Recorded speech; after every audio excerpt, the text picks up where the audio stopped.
कि सबसे पहले तो पहलगाम में जो शहीद हुए, पाकिस्तान का कायराना काम था, लेकिन हम उनको शहीद मानते हैं। जो शहीद हुए, जो पाकिस्तान ने जो किया, पाकिस्तान की मदद से जो पाकिस्तान ने किया, पूरे देश ने ही नहीं पूरे विश्व ने उसकी निंदा की, और उसकी जितनी निंदा की जाए वो थोड़ी है। हम सब की मैं अपनी तरफ से, मंत्रालय, परिवार, सब साथियों की तरफ से सभी के परिवार के प्रति हमारी संवेदना है। परमपिता परमात्मा उनको ताकत दे, उनके परिवार को इस दुख को सहन करने की। एक ऐसा दुख है जो सहन हो नहीं सकता।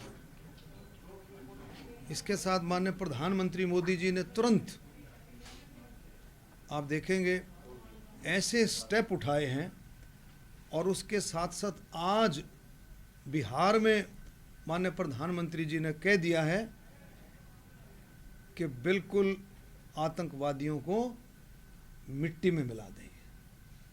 माननीय प्रधानमंत्री जी ने बिहार में ये बात रखी है, और उससे पहले अटारी बॉर्डर को बंद कर दिया गया है। इंडियन हाई कमीशन पाकिस्तान, उसको वापस बुला लिया है। Pakistan high commission in India, उसको नोटिस कर दिया कि वापस जाओ। जो वीज़ा पर पाकिस्तान से आए हैं और पाकिस्तानी नागरिक हैं, उनको अल्टीमेटम दे दिया है कि जल्दी से जल्दी देश को छोड़ दो। तो ये सारी की सारी बातें माननीय प्रधानमंत्री जी का ये ऐसा स्ट्रॉन्ग स्टेप है, और इससे भी ज़्यादा स्टेप लिया जा सकता है, वो माननीय प्रधानमंत्री जी ने आज बिहार में कह दिया। जो आज का जो मकसद था, इसके साथ साथ आप और हम सब जानते हैं कि हरियाणा सरकार, माननीय हमारे पूर्व मुख्यमंत्री मनोहर लाल खट्टर जी ने महापुरुषों की, जितने भी महापुरुष हैं, गुरु रविदास जी हैं, हमारे महर्षि वाल्मीकि जी, भगवान परशुराम जी, कबीर साहब, जितने भी महापुरुषों की जयंतियां जो हैं सरकार की तरफ से मनाई जाती है। संत महापुरुष सम्मान एवं विचार प्रसार योजना के तहत ये मनाई जाती है। अभी आपने देखा होगा, धन्ना भगत की जयंती भी सरकार ने मनाई उचाना में। इससे पहले परम आदरणीय भीमराव अंबेडकर जी की जयंती मनाई। तो ऐसे सारी महापुरुषों की जयंतियां सरकार इस सम्मान विचार प्रसार योजना के तहत में मनाती है। तो भगवान परशुराम जी की जयंती, उस पर भी एक कन्फ्यूजन हो गया था आज, कि कोई एक मैसेज ऐसा डल गया कि भगवान परशुराम जयंती की छुट्टी रद्द कर दी है। आपको पता होगा, ऐसा नहीं है। तुरंत मैंने मुख्यमंत्री जी से बात की, चीफ सेक्रेटरी से मुख्यमंत्री जी ने बात की, और मैंने भी चीफ सेक्रेटरी से बात की। उसमें कन्फ्यूजन नहीं है। उसमें ये है कि अक्षय तृतीया जो है उसकी छुट्टी रद्द की है। अक्षय तृतीया, वैसे तो भगवान परशुराम जी का जन्म अक्षय तृतीया को हुआ, और अक्षय तृतीया की छुट्टी रद्द की, भगवान परशुराम जयंती की छुट्टी रद्द नहीं की, क्योंकि पिछले साल अक्षय तृतीया और भगवान परशुराम जयंती एक ही दिन थे। अब की बार 29 को अक्षय तृतीया आ जाएगी, जो हमारे ब्राह्मणों के पंचांग के हिसाब से, कैलेंडर के हिसाब से जो हम मानते हैं, सनातन जो हमारी संस्कृति है उसके हिसाब से जो मानते हैं, उसमें अक्षय तृतीया 29 को आ जाएगी घड़ियों के हिसाब से, और 30 को लगभग 12, साढ़े 12, 1 बजे तक रहेगी। तो 29 को भी 30 को भी, लेकिन सरकार ने 29 को भगवान परशुराम जयंती मान करके 29 की छुट्टी रखी। कोई छुट्टी रद्द नहीं हुई है। मैं सभी साथियों को और पूरे हरियाणा को मैं अपील करता हूँ, कोई छुट्टी रद्द नहीं हुई है। माननीय मुख्यमंत्री जी पूरा सम्मान करते हैं, और माननीय मुख्यमंत्री जी ने, मैंने, गौरव गौतम जी ने और हमारे प्रधान जी मोहन लाल बड़ौली जी ने मेरे साथ बात की थी, मतलब हमने चर्चा की थी माननीय मुख्यमंत्री जी से कि भगवान परशुराम जयंती भी स्टेट लेवल पर मनाई जाए, स्टेट मनाए, हरियाणा स्टेट मनाए। मुख्यमंत्री जी ने इस बात पर सहमति जताई है, क्योंकि भगवान परशुराम जयंती जैसे 29 से शुरू होगी तो 29 मई 30 मई तक 1 महीना चलती है। लगभग सभी जयंतियाँ इसी तरह से आजकल लोग मनाते हैं। और इसी संदर्भ में 17 मई को ये तय हुआ है कि 17 मई को रोहतक में स्टेट लेवल का ये प्रोग्राम भगवान परशुराम जयंती मनाई जाएगी, जिसमें मुख्य अतिथि के तौर पर माननीय नायब सिंह सैनी जी उसमें रहेंगे, और भी उसमें अतिथिगण आएंगे, विशिष्ट अतिथि भी, अति विशिष्ट अतिथि भी, अध्यक्षता भी करेंगे, केंद्रीय मंत्री भी रहेंगे, और दूसरे स्टेटों के मुख्यमंत्रियों को भी इनवाइट करेंगे जो आ सकते हैं। और हमारे जितने विधायक हैं, हमारे गौरव गौतम जी, हमारे मुकेश शर्मा जी, भाई देवेंद्र अत्री जी, भाई दादा गौतम हमारे सम्मानीय हैं, बड़े भाई हैं। दादा गौतम भी रहेंगे, दादा गौतम क्यों नहीं रहेंगे, दादा गौतम भी समाज का बड़ा हिस्सा है, तो दादा गौतम भी रहेंगे, मैं अभी कहने वाला था सारी।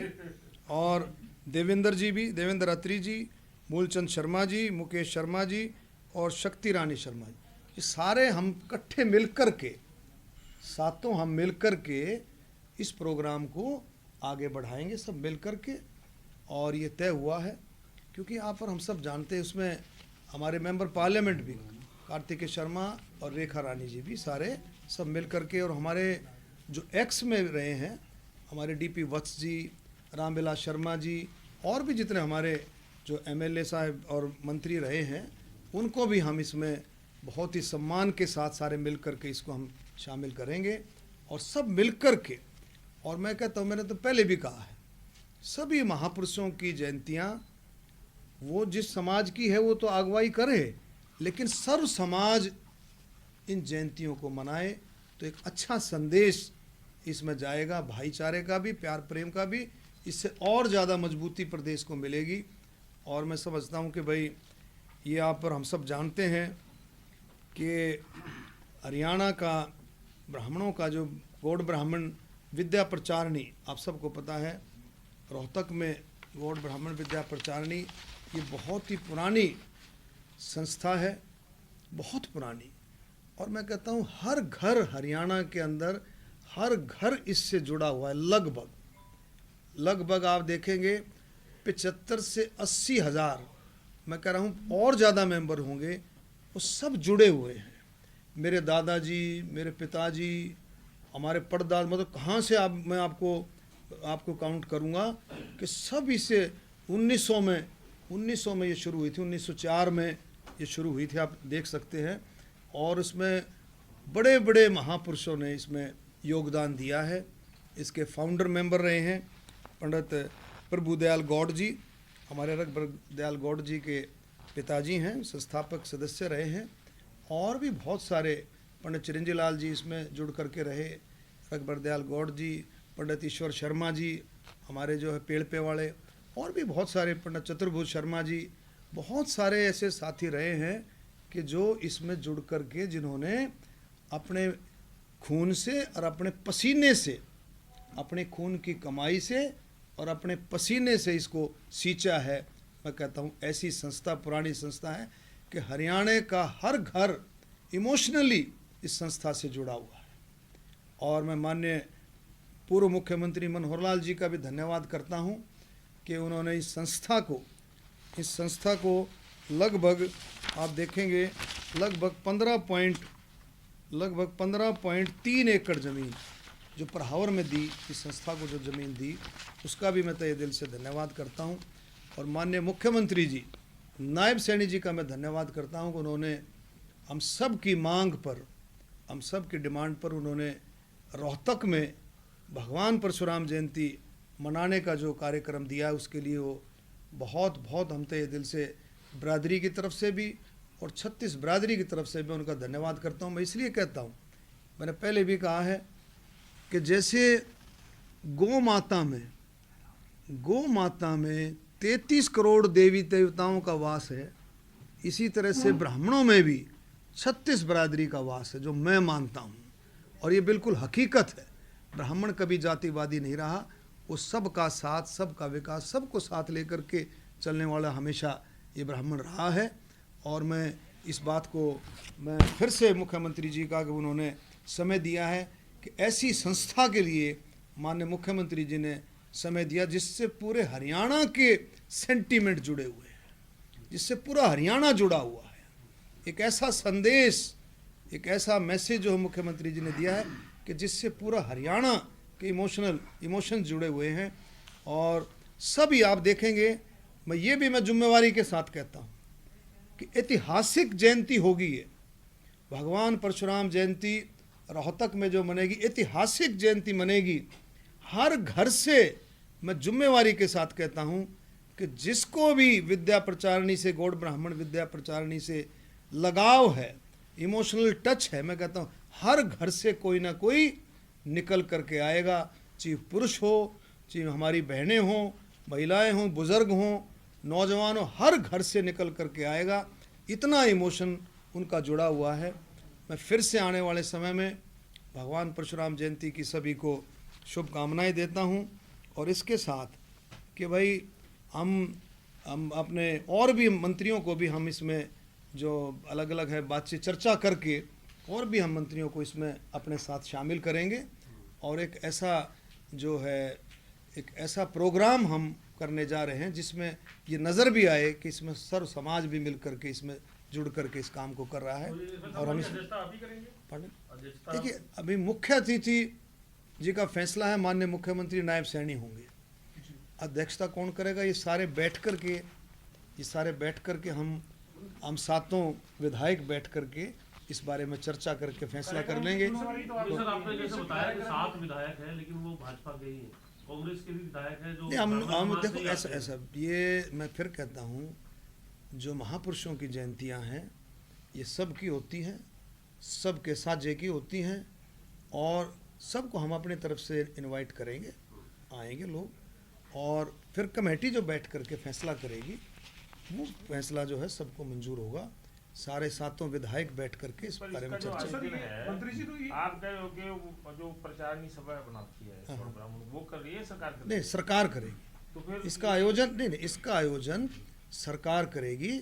सरकार ने माननीय मुख्यमंत्री जी से, हाँ, माननीय मुख्यमंत्री जी से चर्चा होकर के ये कि भाई जैसे जो जयंतियाँ मनाई जाती है उसमें भी तो जिम्मेवारी लगती है ना। अब महर्षि वाल्मीकि जयंती मनाई तो किसकी जिम्मेवारी लगी थी?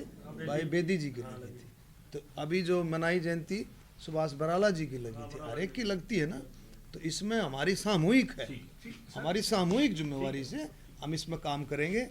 भाई गौरव गौतम जी, मैंने फिर बताया है हमारे का एजेंडा यही है या कुछ और भी है? सर, ये जो आप बता रहे हैं आप 17 मई को रोहतक में मनाएंगे, तो ये अभी 27 अप्रैल को जो पंचकुला टाउन डिविजनल स्टेडियम में भगवान परशुराम की जन्म जयंती मनाई जा रही है, वो कार्यक्रम उसमें मुख्यमंत्री के जाने की नहीं कोई बात सुन, आप समझे, देखो ऐसा है कि जयंतियाँ 1 महीना चलती हैं, सभी जोश के साथ मनाते हैं लोग बाग। अब मेरे गोहाना में 29 तारीख को आह्वान करेंगे जयंती मनाने का, मेन कार्यक्रम वही होगा। मैं आया हुआ है। लेकिन वो लोगों में ये आया हुआ है कि जी ये जो है पहलगांव वाला जो हादसा हुआ है, इसके उसमें जो हम नहीं करना चाहते, कुछ ऐसे आया हुआ है। लेकिन जो समाज फैसला करेगा उसके हिसाब से ये और मनाते रहते हैं। लेकिन जो गवर्नमेंट का जो है, जो सरकार की जो जयंती है वो रोहतक में मनाई जाएगी। ये मैं तो पिछली बार करनाल में हुई थी, प्रोग्राम बनाया गया था, करनाल में मनाई थी मेरे ख्याल में।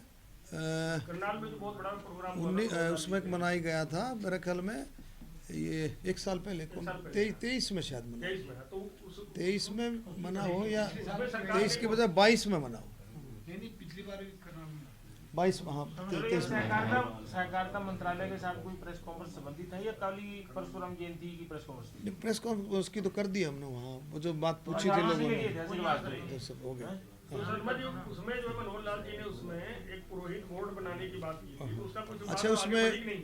ऐसा है कि जो जो बातें हैं समाज की, उन बातों पर भी सब पर चर्चा की जाएगी। जैसे इकोनॉमिकली वीकर सेक्शन वाला था, आपका दोली वाली ज़मीन का है, और भी बहुत सारी चीज़ें हैं। जब ब्राह्मण पुरोहित पुजारी जो बोर्ड है, बोर्ड के जो है माननीय मनोहर लाल जी ने घोषणा की थी, तो मुख्यमंत्री की घोषणा है, तो उसमें मुझे कोई वो नहीं लगता कि भाई उसमें वो काम हो जाएगा, शुरू हो जाएगा। कहीं ना कहीं शायद प्रशासनिक तौर पर कहीं रुकावट होगी। मनोहर लाल जी जो कहते हैं उसको करते हैं, ये काम जो है हो जाएगा। तो ये जितनी और भी जो समाज की जो मांगें आएंगी, जो बात आएंगी, उनको उससे प्रोग्राम से पहले ही माननीय मुख्यमंत्री जी को रख करके उसकी फिजिबिलिटी सारी चेक करा करके उसको आगे बढ़ाएंगे। मैं ये जो 17 मई तय की, ये इसीलिए सर की पहलगाम की घटना के चलते अभी ना मना के आगे थोड़े दिन के बाद उत्सव राजस्थान नहीं, देखो ऐसा है कि 30 मई तक हम कर सकते थे कभी भी। माननीय मुख्यमंत्री जी से चर्चा हुई तो हो सकता है कि ये भी कोई और, लेकिन ऐसा नहीं है तो कि भाई उसकी वो तो है ही, वो तो इतना है कि भाई हम कम से कम 13 दिन एटलीस्ट जो है कुछ काम ऐसा ना करें। गाने बजाने का जो है ये सोच है भाई, अपनी अपनी सोच है कि ऐसा काम को ना करें। तो ये इस तरह से 17 तारीख हमारी तय हुई है, जो ये 10 बजे। जयंती बनाते हैं स्टेट लेवल पे, तो ये कोई सरकार फिक्स कर रही है कि आगे मनाएंगे, जिनकी छुट्टी सरकार हरियाणा सरकार करती है अपने साथ कैलेंडर में, उन महापुरुषों की जयंती स्टेट लेवल में आगे हम कोशिश करेंगे, नहीं आगे हम कोशिश करेंगे कि जिस दिन हो जैसे, लेकिन समय सरकार का भी तो समय, माननीय मुख्यमंत्री जी का भी तो समय है ना, उनकी भी तो व्यस्तता है। उन्होंने बता दिया होगा भी 7 महीने तक कहीं भी कर लो। नहीं वो तो करते हैं, आप समझे नहीं दीवान साहब, वो तो करते हैं। फिर आगे दूसरा, क्योंकि हमारे पहलगाम वहाँ घटना हुई है, इसलिए और थोड़ा लिंग उसमें अच्छा है। आज आपने 32 सेक्टर में केंद्रीय मंत्री भी आए हुए थे, आप भी गए थे, ये बताएं कि वहाँ पे क्या अहम फैसले हुए कुछ? देखिए 32 सेक्टर में 2 दिन का जो है सहकारिता दिन के लिए हिसाब से 2 दिन का सम्मेलन रखा गया। माननीय कृष्णपाल गुर्जर जी आए उसमें, राज्य मंत्री, और माननीय प्रधानमंत्री जी ने किसानों को सशक्त करने के लिए, किसानों की आमदन और ज़्यादा बढ़े, विकसित भारत में ज़्यादा से ज़्यादा योगदान कोऑपरेटिव सेक्टर का भी, सहकारिता का भी ज़्यादा से ज़्यादा योगदान हो, उस पर चर्चाएं हुई और लगे भी हुए हैं। आप देखेंगे कि बहुत अच्छे तरीके से, हर तरीके से आवाज़ जो है, सबसे बड़ा काम क्या हुआ है कि मेरी समिति मेरा पटल, यानी कि मेरी समिति मेरा पोर्टल, ये कि बहुत बड़ा प्रोग्राम है। इसके ज़रिए से किसान, सेल्फ हेल्प ग्रुप, FPOs और भी जो आपके कोऑपरेटिव सोसाइटीज़, अब कोऑपरेटिव सोसाइटी में एक कदम और भी बढ़ गया माननीय अमित शाह जी के नेतृत्व में। अब मल्टी स्टेट कोऑपरेटिव सोसाइटीज़ काम करने लगी है। आज कश्मीर से एक जो कोऑपरेटिव सोसाइटीज़ के आए थे, जो कश्मीर में रजिस्टर्ड होकर के, जो कश्मीर, पंजाब, हिमाचल, यूपी और अब हरियाणा को भी ऐड करेंगे, 5-5, 6-6 स्टेट में वो काम कर रहे हैं। तो ये सारा तय हुआ। अभी आप देखेंगे माननीय अमित शाह जी के नेतृत्व में, मोदी जी के मार्गदर्शन में, एक जो है सहकारिता विश्वविद्यालय गुजरात में बनने के लिए जा रहा है, जिसमें लगभग जो है 8 लाख नौजवानों को, युवाओं को degree, diploma, short courses, different PhD, उसका भी एक बहुत बड़ा महत्व होगा। उसमें इनोवेशन, रिसर्च, क्योंकि जितना इसमें चलता रहेगा उतना ही आगे बढ़ करके हम लोग काम करेंगे। तो ये इसमें और भी बहुत सारी बातें तय हुई कि हरियाणा में जो हमारा कोऑपरेटिव सेक्टर है वो किस तरह से काम करेगा। तो जो सबसे बड़ी बात ये है कि जो पोर्टल्स, पैक्सेस और डिजिटलाइजेशन, कि इनका डिजिटलाइजेशन जो है, कंप्यूटराइजेशन जो ज़्यादा से ज़्यादा हो, इसमें भी, इस दिशा में भी पूरा काम सरकार कर रही है। सर ये जो पैक्स है, लेकिन हरियाणा की पैक्स की तो बहुत ज़्यादा अच्छी स्थिति नहीं है, ना उनमें डिजिटलाइजेशन हो पाया है और उनमें करप्शन के मामले आए हैं। देखिए ऐसा है, अभी तक तो पैक्स सीमित था, एक मिनट में, अभी तक पैक्स सीमित था, किसानों को लोन दे दिया, जी वापस ले लिया, खाद वगैरह दे दी। अब इसका दायरा बढ़ने जा रहा है। अब माननीय अमित शाह जी ने 25 प्रोग्राम इसके अंडर में दिए, 25 काम हम कर सकते हैं। जनौषधि केंद्र खोल सकते हैं, पेट्रोल पंप खोल सकते हैं, गैस एजेंसी खोल सकते हैं, अलग अलग तरीके से स्टोर्स बना सकते हैं, वीटा बूथ खोल सकते हैं, वीटा पार्लर, वीटा बूथ, जो कि अब वीटा का एफिड का भी MOU साइन होने जा रहा है। तो बहुत सारी चीज़ें ऐसी हैं कि जिससे उनको आमदन बढ़ सकती है। खाद बीज तो हो ही गया, लेकिन और बहुत सारे रास्ते अब खुलेंगे। जो बड़ी पैक्स है, छोटी पैक्स है, सारा हरियाणा में लगभग जो है 790 पैक्सेस हैं। नहीं, 2500 पैक्स बनाने की भी कोई बात हुई है? बात 2500 पैक्स के लिए अभी बात की है। अभी आपको पता होगा कि सेंट्रल गवर्नमेंट ने ये डिक्लेयर किया है कि और पैक्सेस जो है बढ़ाई जाए, तो इसमें 2500 हरियाणा के हिस्से में 2500 पैक्सेस इसको बढ़ाया जाएगा। और भी बहुत सारी चीज़ें हैं जो सारा तो हरियाणा में जो सहकारिता आंदोलन है, आने वाले दिनों में पूरा बलवत देने के पूरा हरियाणा नहीं, आप देखेंगे अमित शाह जी का, मोदी जी का सपना है कि देश की जो इकोनॉमी है, जो 5 ट्रिलियन डॉलर की जो इकोनॉमी देश आगे बढ़ा रहा है, उसमें $1 ट्रिलियन का सहकारिता का हिस्सा हो। ऐसा जो आप देखें 2014 से पहले 1 करोड़ से भी कम पूरे देश के अंदर सेल्फ हेल्प ग्रुप थे। आज उनकी संख्या बढ़ करके 10 करोड़ से भी ज़्यादा हो गई। आज आप देखें जितने स्टॉल जो लगाए हुए थे, महिलाओं के इतने स्टॉल लगाए थे, माननीय मंत्री जी ने एक स्टॉल पर जाकर के बातचीत की कि उनका क्या रेवेन्यू है, तो आप देखेंगे महिलाओं के चेहरों पर चमक थी। मंत्री जी, ये पैक्स का जो है काफ़ी पिछले सालों से चल रहा था कि डिजिटलाइजेशन होगा और इसको कंप्यूटराइज करके इसका जो उपयोग, जैसे आपने बताया कि अभी तक वो बढ़ाया जाएगा, लेकिन वो अब किस जो फेज में है? देखिए ऐसा है, उसने डिजिटलाइजेशन नाबार्ड की मदद से, नाबार्ड की सहायता से 740 के करीब स्टेशंस पर कंप्यूटर आ गए हैं, लेकिन कंप्यूटर ऑपरेटर्स जो हैं वो उनकी संख्या अभी 250-300 ज़्यादा भी हो सकती है, इतनी है। लेकिन धीरे धीरे करके आज भी मंत्री जी ने भी, हमने भी स्टैंडिंग इंस्ट्रक्शंस दी हैं डिपार्टमेंट को कि जल्दी से जल्दी 30 मई उन्होंने समय मांगा है कि 30 मई तक हम बिल्कुल हरियाणा सहकारिता विभाग को डिजिटलाइज कर दें 30 मई तक। और कोई बात नहीं, और तो बात करें सहकारिता विभाग की अलग से प्रेसों राजनीतिक बात अलग है। जब तक, क्योंकि अब तो 6-7 महीने हो गए विधानसभा कर लें सभी जितने भी हमारे